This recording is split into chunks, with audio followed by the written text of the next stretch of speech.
Então ele ia fazendo perguntas em línguas que as meninas não conheciam, né? Isso. Fazendo perguntas em latim, fazendo perguntas em alemão, fazendo perguntas Isso. em italiano.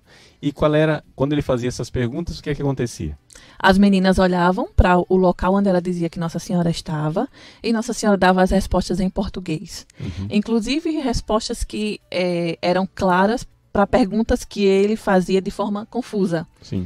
Então, por exemplo, ele fazia uma pergunta e dizia assim que pergunta sobre a guerra, né? Era o período da Primeira Guerra Mundial, início da Segunda, praticamente. Então, as meninas perguntavam a Nossa Senhora dava a resposta coerente e ele dizia, não, mas não foi isso que eu perguntei que horas são. E elas olhavam para Nossa Senhora e Nossa Senhora novamente dava a mesma resposta.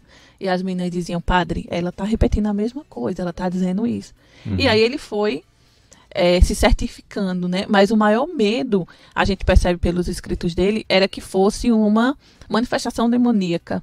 Tanto é que nas perguntas tem várias fórmulas, isso aí foram outros sacerdotes que me falaram, várias formas de exorcismo. Sim. E ela sorria, ela abençoava ele quando ela percebia essas fórmulas. Sim. Como em Lourdes, né? Nossa Senhora, quando ela apareceu em Lourdes, Bernadette também foi instruída que podia ser um demônio e deram água benta para ela e ela jogou água benta na aparição e Nossa Senhora sorria, né? Assim, eu fico emocionado porque é Nossa Senhora, né?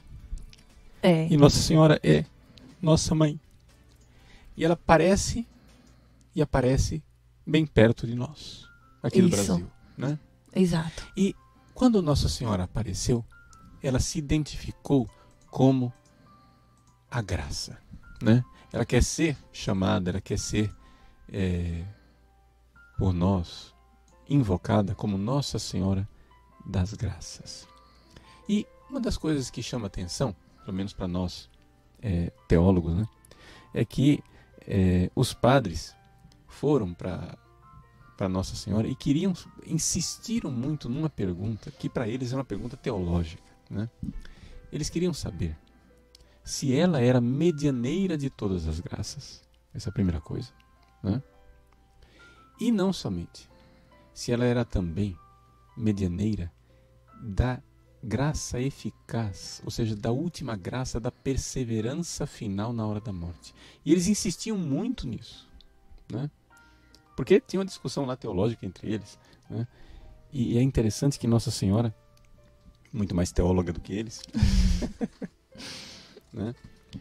Na hora que eles iam fazendo a pergunta, ela se negava a responder, porque a pergunta estava mal formulada. E eles insistiam na pergunta a segunda vez e ela nada, não respondia. Até que o padre, né, Padre Kerley, especialmente, quis invocar Nossa Senhora, né, e fazer a pergunta de forma mais reverente, de forma mais doce. De forma mais doce, como mãe querida, etc, etc. E colocando também circunstâncias. Por quê? Porque Nossa Senhora não quer que essa aparição dela seja tratada como uma superstição, como um negócio assim, Nossa Senhora, ela garante a salvação na hora da morte, ponto e acabou. Então você pode viver uma vida depravada, uma vida de pecado, uma vida que for, que Nossa Senhora na hora da morte ela vai te dar a graça da perseverança. E isso Nossa Senhora não disse, ela não fez, né? Ela queria que os padres detalhassem mais a coisa, né? Só que eles dissessem, ela quem dá a perseverança na hora da morte, sim, mas se a pessoa viver uma vida digna, temente a Deus, seguindo os mandamentos de Deus, etc, etc, aquela graça final vem através dela também. Então isso é uma das coisas que me chamou muito a atenção, né? Pode ser que para o comum dos fiéis, né, não chame atenção, mas imagine só, duas meninas ignorantes, duas matutas, né? Né?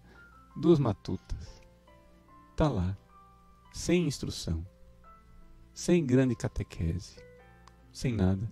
De repente, os padres fazem uma pergunta teológica e Nossa Senhora se recusa a responder porque a pergunta estava mal formulada. Porque Nossa Senhora queria que eles, né, E também é interessante que o padre Keller, ele fala da intervenção do anjo da guarda dele. Né? Que o anjo da guarda dele, ele foi rezando para o anjo da guarda iluminá-lo. De como fazer a pergunta, de como que ele podia. Então, ele fez a pergunta, nada. E os padres não estavam satisfeitos. Eles ficaram inquietos com aquele silêncio de Nossa Senhora diante dessa pergunta. E foram falando, insistindo, etc. E pedindo inspiração do anjo da guarda.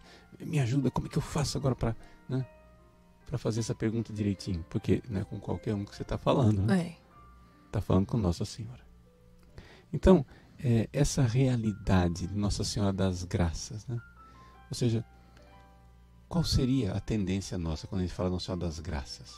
A tendência popular é dizer, graças, quer dizer o seguinte, eu quero curar uma dor que eu tenho no ombro, eu quero curar, né? Eu quero emprego, me ajuda a arranjar um namorado, me ajuda alguma coisa. Graça para o povo é isso.